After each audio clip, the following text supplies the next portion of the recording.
Okay, so yesterday we finished up talking a little bit about Vsepr theory, which most of you have seen before in your chemistry classes.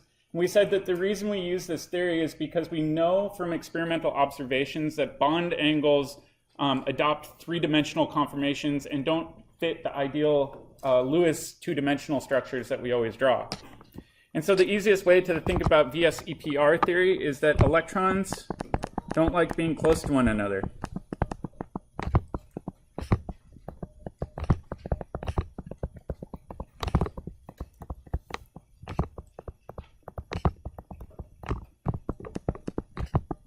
Pretty simple concept. Electrons have a negative charge. You take two negative charges, put them together, they're going to repel each other, right?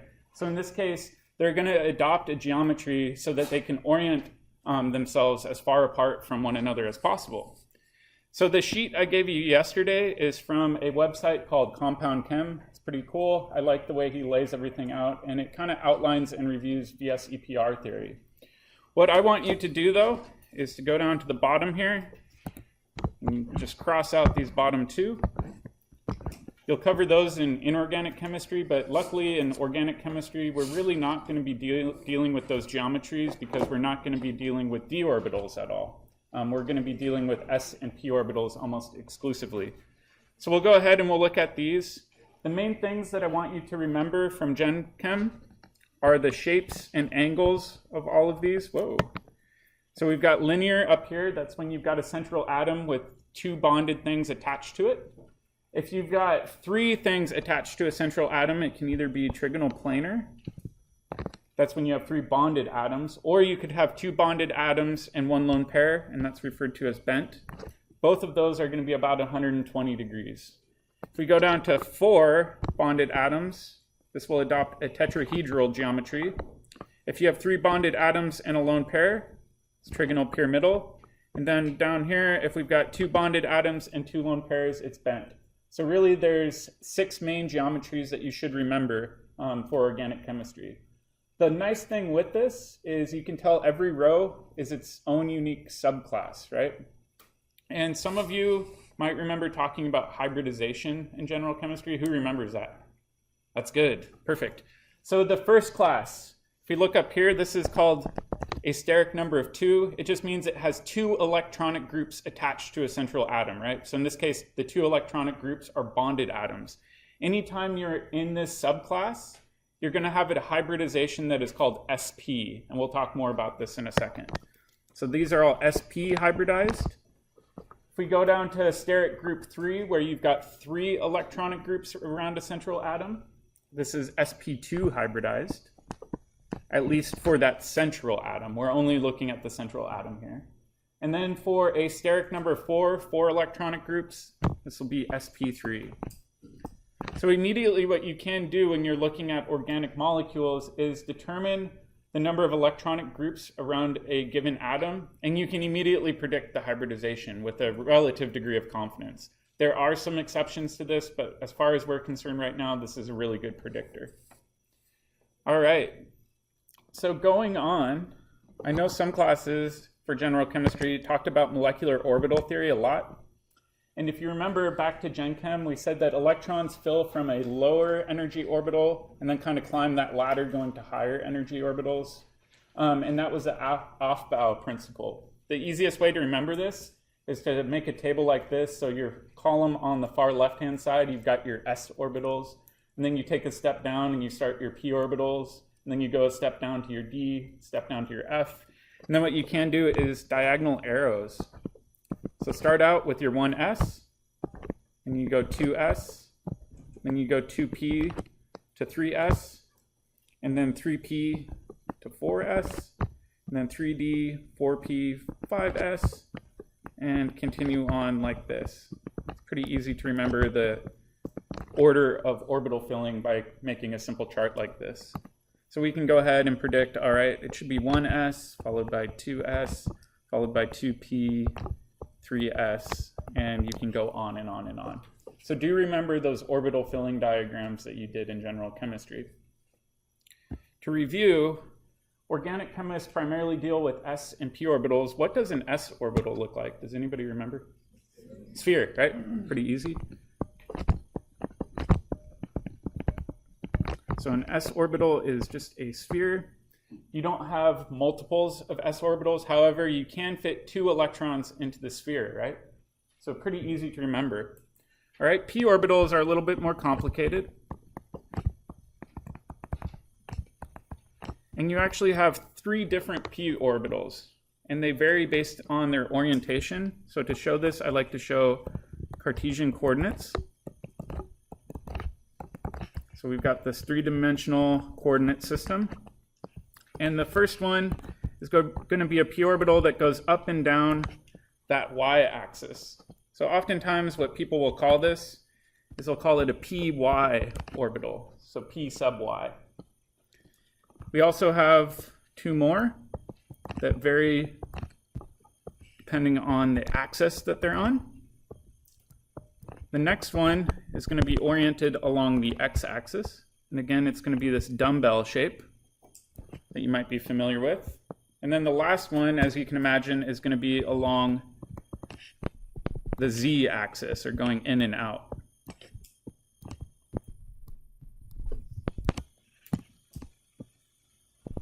So you've got all 3 of these dumbbell shapes.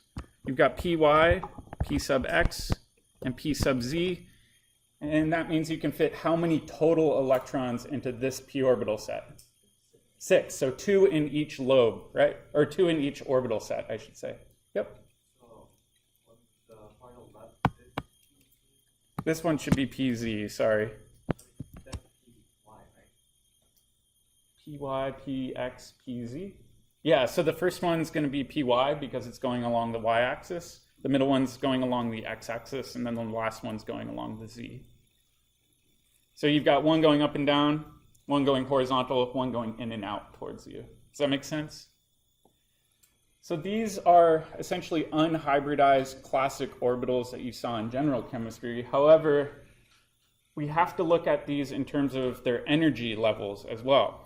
So let's take a look at unhybridized energy levels, and we'll do a simple one first.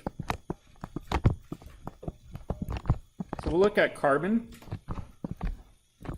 and we've got energy on this axis. Lowest energy orbital is what again? S, specifically 1s. So I'll put 1s down here. And then next highest energy is going to be 2s. And like we said, these are spheres, single spheres. They can hold 2 electrons each. So you can have 2 electrons in the 1s, 2 electrons in the 2s. And then after that, we have the 2p. Oops. Specifically, we've got 3 different 2p orbitals. We've got 2px, got 2py, 2pz. So for carbon, how many total electrons do we have? Not just valence, but total.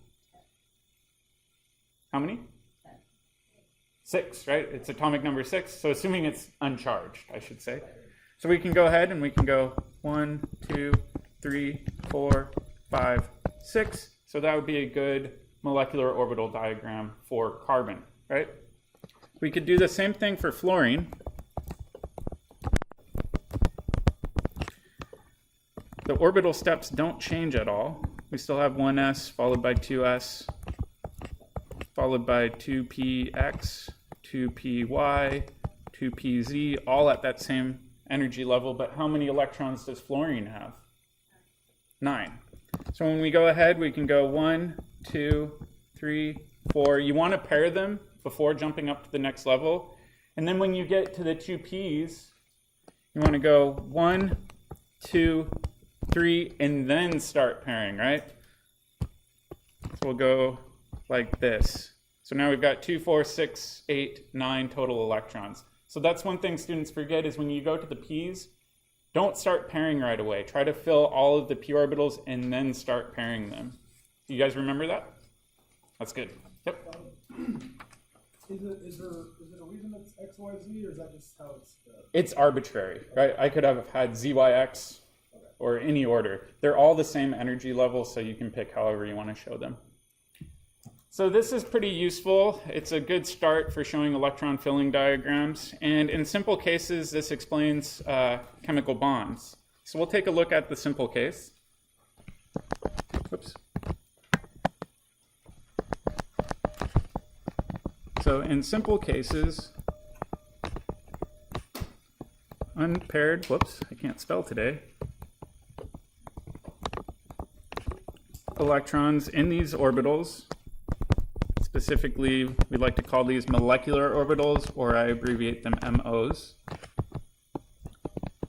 will pair with an unpaired electron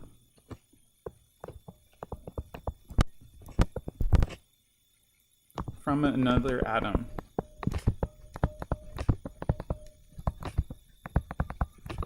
This is really best case, most simple scenario we have.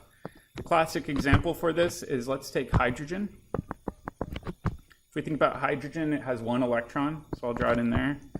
And that one electron is going to be located in a 1s orbital. So I'll just draw this down here. We can say, all right, it's got one electron right here. That's my first hydrogen atom. Over on the right-hand side, we could imagine we have a second hydrogen atom, like this, also with one electron located in a 1s orbital. And in this case, I'm going to show it spin down. So electrons do have spin. In order for a bond to occur and have constructive overlap, you have to have opposite spins, right? So when these two get close together, you can actually form a covalent bond. And this lowers the energy of two individual atoms. So really, they're more stable when they're together than if you rip them apart. When this happens, these two electrons will pair up as spin up, spin down. And if you look at this, you now form a covalent bond between these two hydrogen atoms. And you've got kind of this electron cloud now around both hydrogen atoms. It's not a true sphere, it's more of an oval at this point because you're taking two s orbitals and just mushing them together, kind of. However, anytime we do this, we do have another orbital that's created. And this is called our anti-bonding molecular orbital.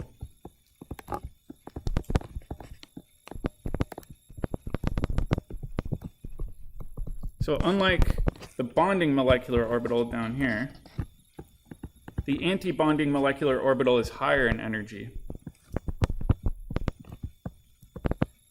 And in this case, if we think about this, it's kind of theoretical, but what you have is a hydrogen atom bonded to a hydrogen atom, and you've actually got two different lobes that are out of phase with one another that look kind of like that.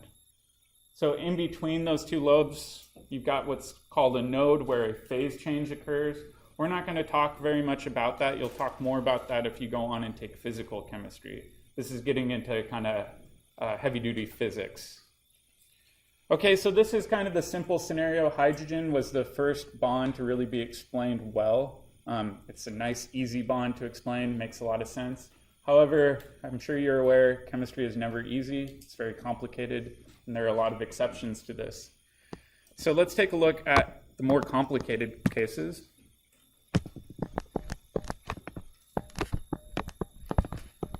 I should say in many or most cases,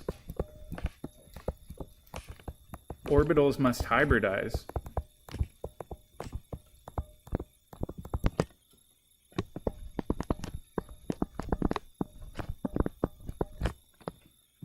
In order to allow for electron pairing.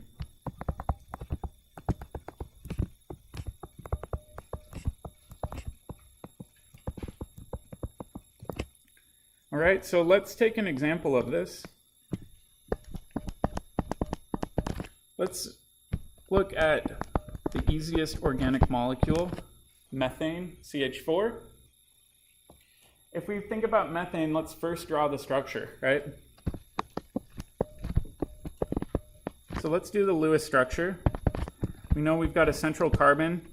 We know we've got a hydrogen up like this. We're going to have another hydrogen down like that. And because it has 4 hydrogens attached, it's actually going to adopt what sort of shape? Tetrahedral, absolutely. So if we think about this, this is tetrahedral. What are the bond angles going to be? 109.5. And based on what we just talked about, what should the hybridization be for this carbon in order for bonding to occur? Sp3, okay. Okay, so right away we're predicting the hybridization that needs to occur for carbon, but let's take a look at what's going on and break it down. So on the left-hand side, I'm going to show unhybridized carbon over here, and we said unhybridized carbon, we've got this one s orbital. Oops. Above that, you have a 2s orbital, and then above that, you've got your 2p orbitals. I'm just going to label them 2p like that. We know we've got one that's 2px, 2py, and 2pz. And we've got 6 total electrons we need to fill in. And this is for carbon that is unhybridized. So I'll write that up here.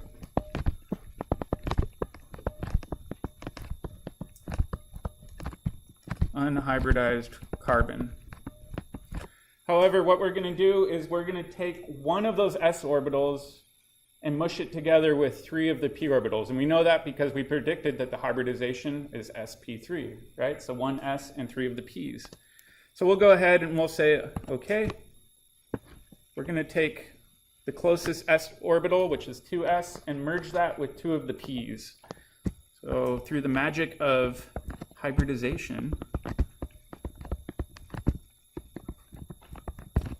we're going to mush those together. And where do you think that new energy level is going to be? Is it going to be higher in energy than the 2p or lower in energy?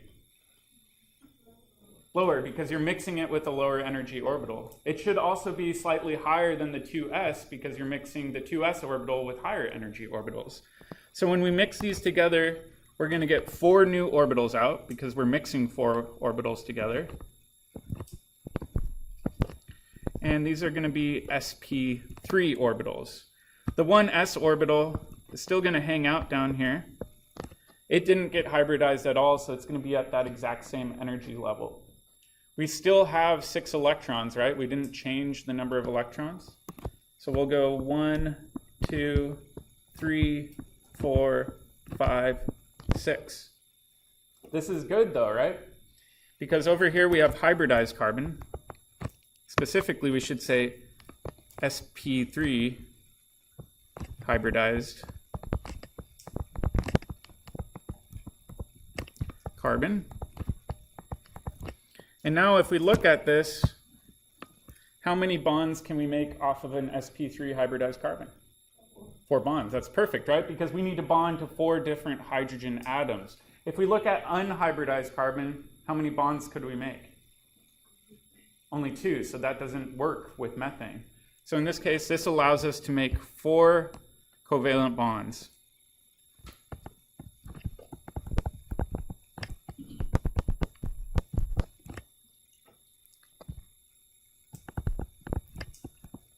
So this allows the carbon to bond to 4 hydrogens.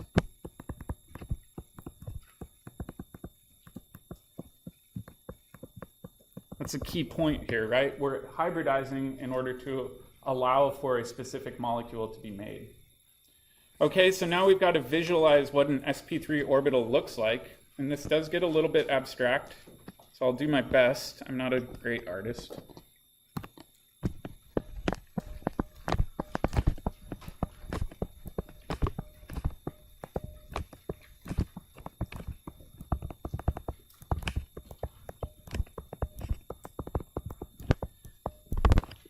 And like I said, an sp3 orbital is a hybrid of 1 s orbital. So I'll write that down here. So I'll say 1 times an s orbital plus you've got 3 p orbitals.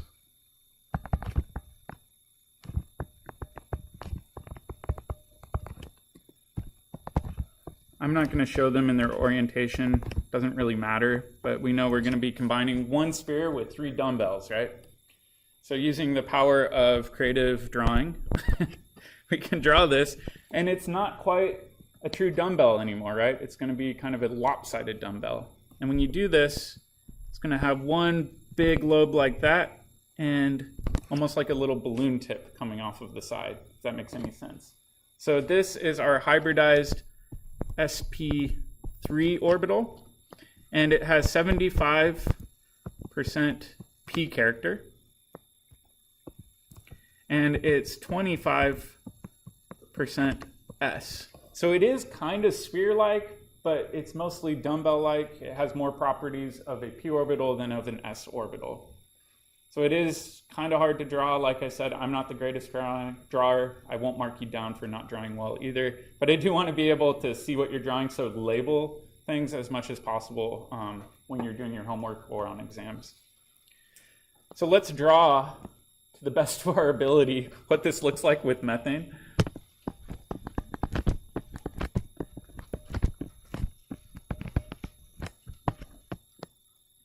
Okay, so in the middle, we're going to have carbon, and just like before, I'm going to draw Cartesian coordinates to give perspective here.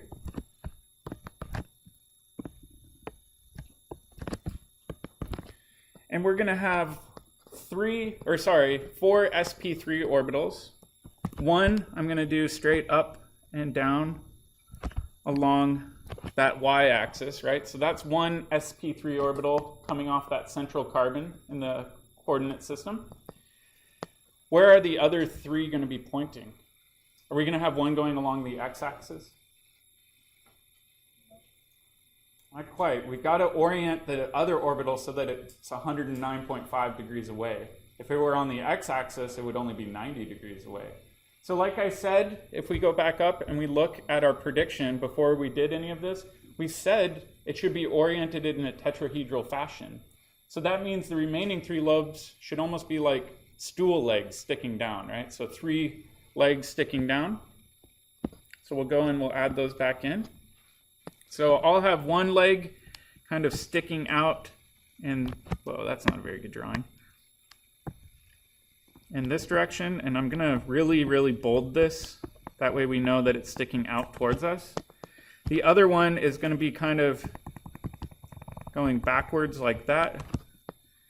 And then the other one's just gonna be kind of in plane a little bit, but offset 109.5 degrees. So it's 3 legs sticking down. It almost looks like a clover, a tetrahedral clover. And in each of these lobes, we know we have 1 electron. So I'm going to go ahead and say, all right, 1 electron here, here, here, and here. And I'm going to go ahead and label all of these.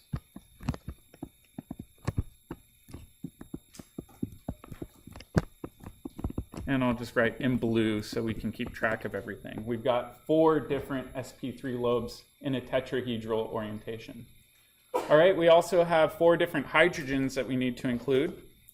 So I'll have the hydrogens be in orange right here. And they're unhybridized s orbitals, right?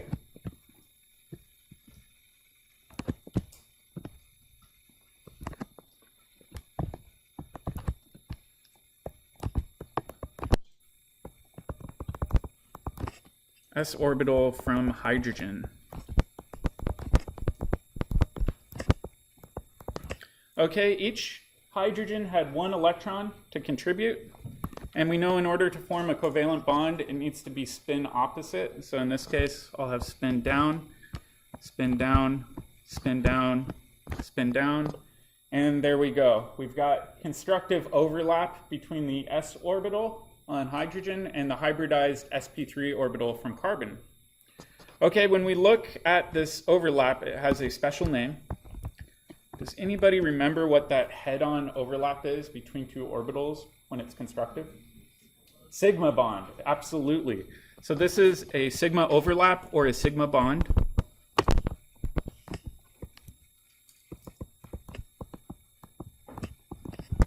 Or a sigma bond.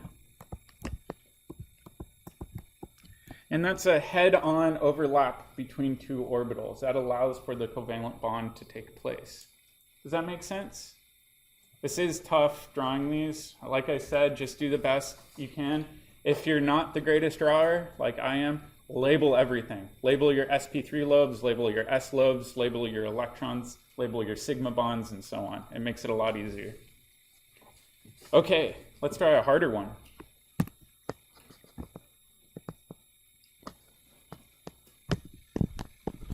And we'll go through the same procedure.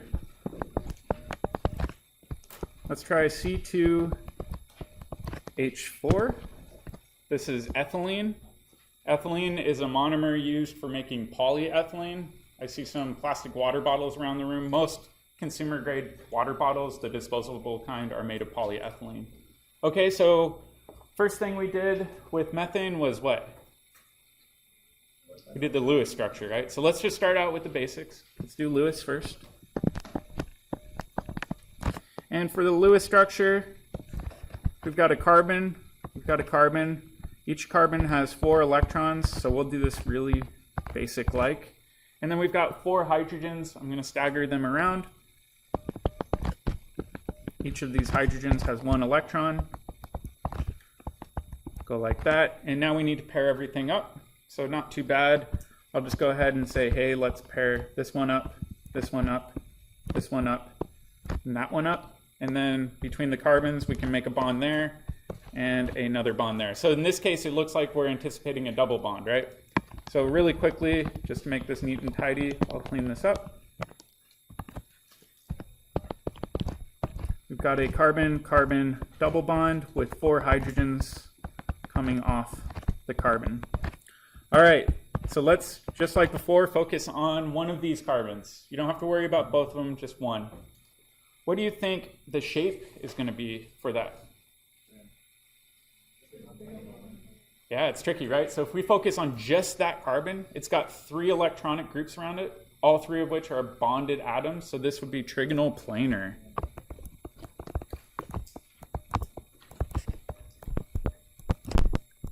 Okay, so that's according to Vsepr Theory. And what angle is predicted by Vsepr Theory, give or take? About 120. Okay, and based on it having 3 electronic groups around it, what's the hybridization predicted to be? Sp2. Okay. There we go. All right.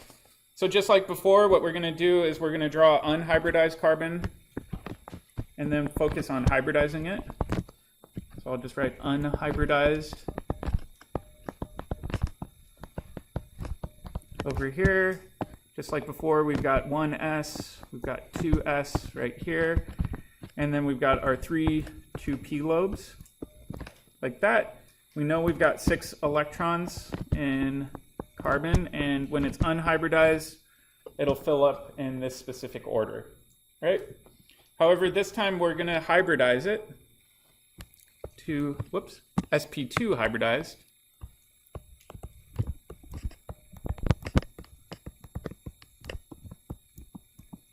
And when we do that, we're going to take one of the s's and 2 of the p's. And we know that because we've got that exponent 2 after the p.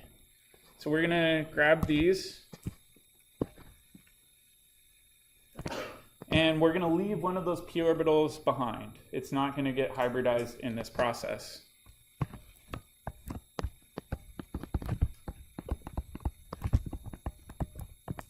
Okay, the 1s orbital wasn't involved in this process, so it's staying put. The 2p orbital in this process that was left behind is going to stay put. And then we're going to take that 2s orbital and 2 of the 2p orbitals, and it's going to be kind of in between. And there's going to be 3 of them. Here's where it gets a little bit tricky. So when we do this, we're going to still add 6 electrons to this hybridized system. So 1, 2, 3, 4, 5. But instead of pairing up the sp2s right away, that p orbital is so close in energy, it will actually get one of the electrons as well. So when you hybridize it, in this case, you want to add electrons to the 2p before you start pairing the sp2. And we'll see why in a second. It makes more sense when we start building it. Okay, so these sp2 hybridized orbitals are 33% s, 66% p character, right? So they're going to be a little bit more s-like, a little more stubby than your sp3 lobes because they have more s or sphere character to them. So let's go ahead and try to draw what's going on here, and it is tricky, so bear with me. We're going to do a carbon on the left, like that. And this carbon has 3 different sp2 lobes coming off of it. One of them I'm going to draw kind of like this. So that's one of our sp2 lobes. And we know that they're going to orient in a trigonal planar fashion. And so to show this, I'm going to kind of imagine laying this carbon on the side. So this is kind of sticking out towards us. So I'll bold it nice like that. And then the other one's going to be sticking into the page.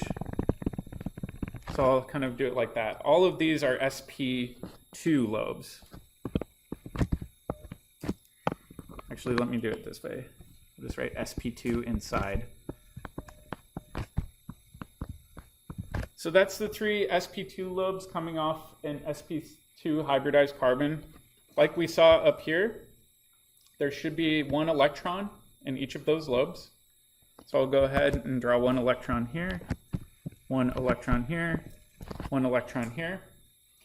And now let's go back and look at our Lewis structure that we previously did.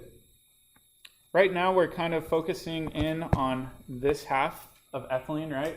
So let's add in the 2 hydrogens that should be bonded. Those are the easy ones to do. Okay, so I've got a hydrogen atom, let's say coming off right here. Hydrogen atom coming off right here. Each hydrogen atom has 1 electron, and they need to be spin opposite, so it'll be spin down right here. Just like we saw before, what do we call these types of overlaps? Sigma bond.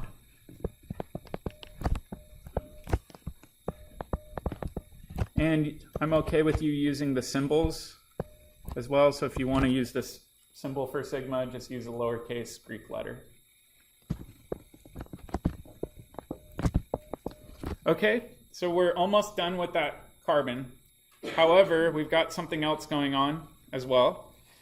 And we've got that p orbital that's left over. So the p orbital, we've got to figure out how it's oriented, but we're following Vsepr theory, so what makes the most sense? Straight up and down. I'm seeing people go like this. Okay, so we'll do that. So I'll do this in orange. Let me actually move this over just so we have room for that orbital.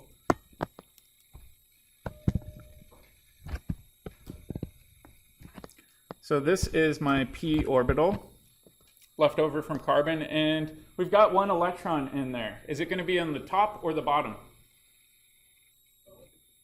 Yes, exactly. Electrons are weird that way. If you remember back to Chem, they have wave-like properties. You can't really know where they're going to be, but we know statistically they're going to be in this area defined by the dumbbell shape. So I'm arbitrarily going to show that electron just sticking up like that. You could show it on the bottom, doesn't matter to me, but you can only have 1 in that orbital because we know we only had 1 when we hybridized, right? Yep.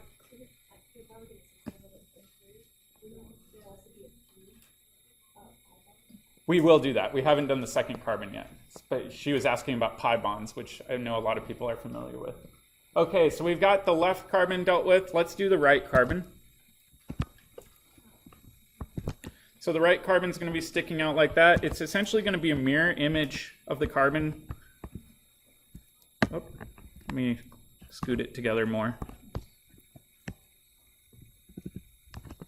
Okay, so it's going to be a mirror image of the carbon that we previously did. And just like this one, we're going to have 1 orbital kind of going back like that.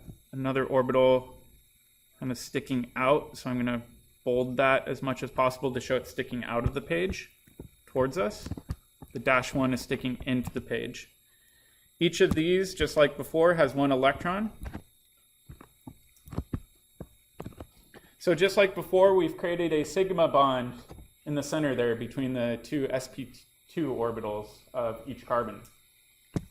We also have that p orbital left over. So I'll draw that as a p, and we've got electrons sticking down like that. Just like with the other one too, we also have hydrogens coming off that carbon. And we've got spin-paired electrons that allow for sigma overlap between the hydrogens. All right, here's the fun part. These two p orbitals are so close to one another, they actually overlap a little bit, and these electrons want to pair up. So oftentimes I show this kind of with a shade, and this can occur both on the top and bottom face. And this is referred to as a pi bond. That's what gives this bond double bond-like character. Versus over here, and here, and here, these were all sigma bonds.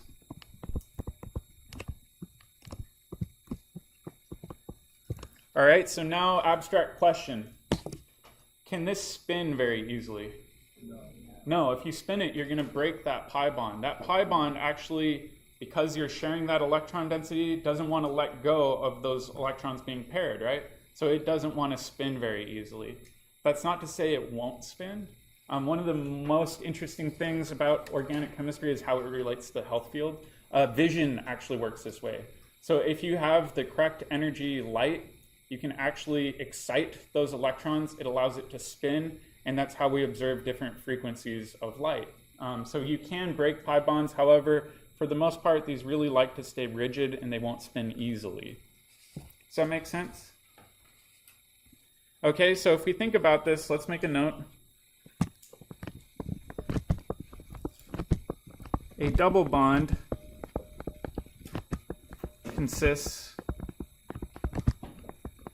of a pi bond plus a sigma bond.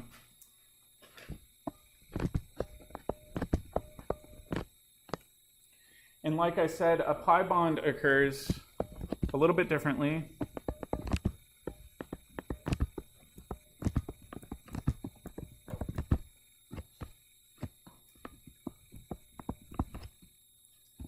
So pi bonds occur when p orbitals are aligned side on. If you want to look at much better drawings than what I just did, they're in your textbook. So you can crack that open and get a better three-dimensional representation of what that looks like. It is kind of tricky though. Okay, so let's do the next harder one. Triple bonds.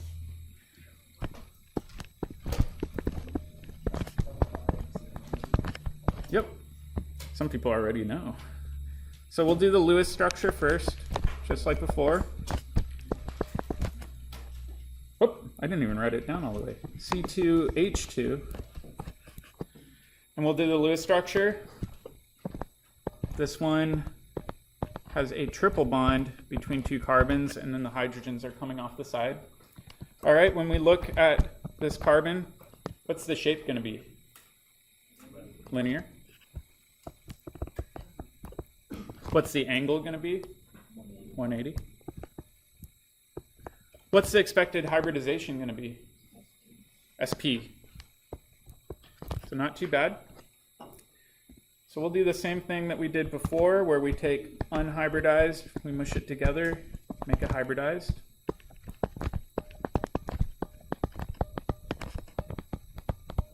Then over here we'll do hybridized.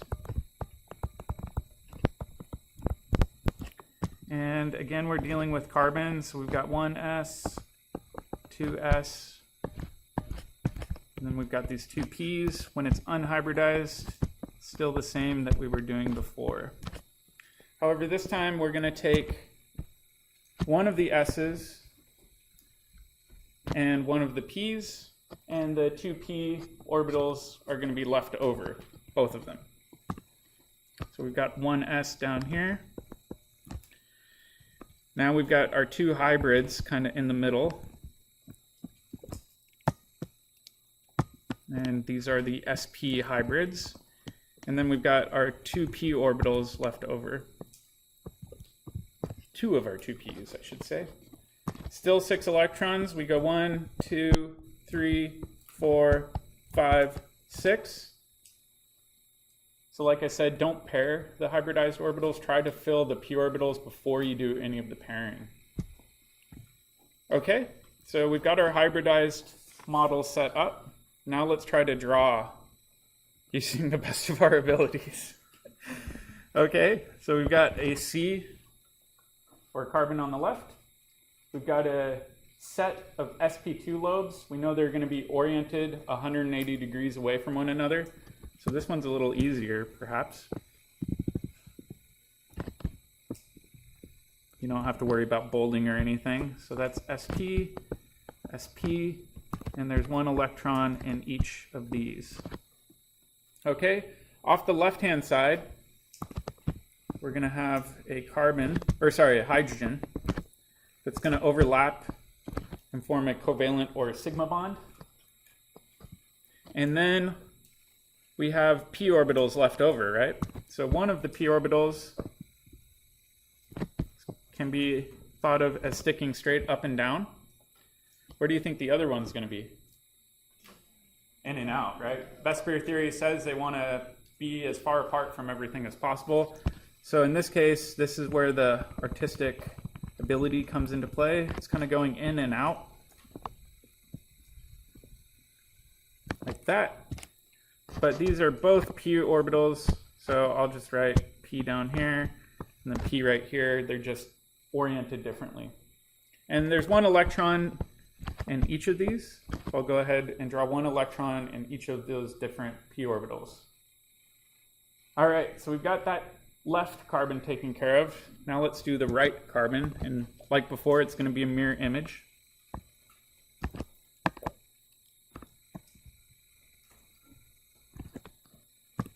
So we've got a carbon here. We've got sp lobes that are 180 degrees away from one another. One electron in each. So now we've got a sigma bond where the two sp lobes are overlapping with one another.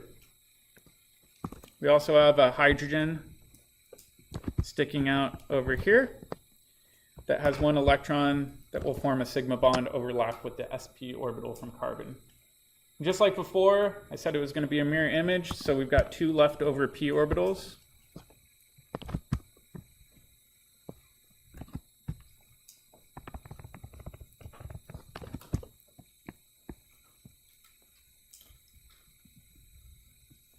Try to shade that so we have perspective going on. And each of these p orbitals has one electron in them. And I'll label these as well. And in this case, we've got to show our pi bonds. Just like we saw before, you can have a pi bond up here and down there. So that's going to be pi. And then in addition, the ones going in and out of the page can also form a pi bond. So we're going to go ahead and show a pi bond between these lobes going in the front and in the back. So you've got pi bonds there, got a sigma bond here, got a sigma bond there, and you've got a sigma bond there. So this is a triple bond, which consists of one sigma bond, that's the two sps overlapping, and then two pi bonds.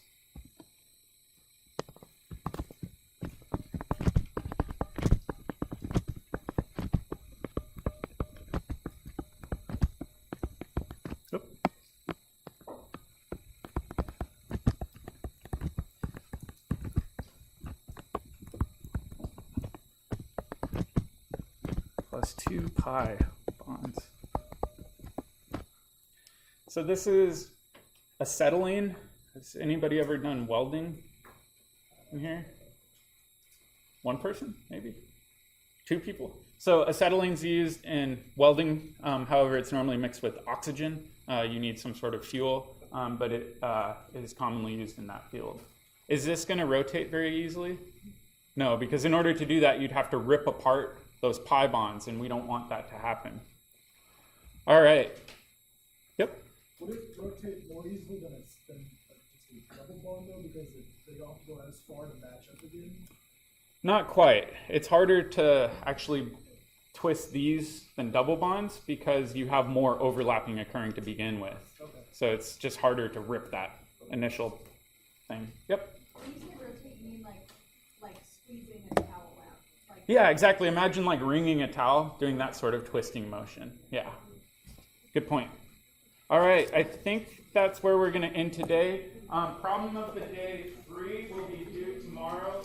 The bottom one we haven't quite gotten to. However, if you feel comfortable, it's pretty easy to solve these. You might want to read ahead a little bit in your textbook, and then we'll practice this a lot more tomorrow. But this is one of the easier examples of bond polarity. All right, I'll see some of you in lab. Problem of the day 2 is also due tomorrow. Yeah, both will be due tomorrow. But hopefully today helped clear up problem of the day 2.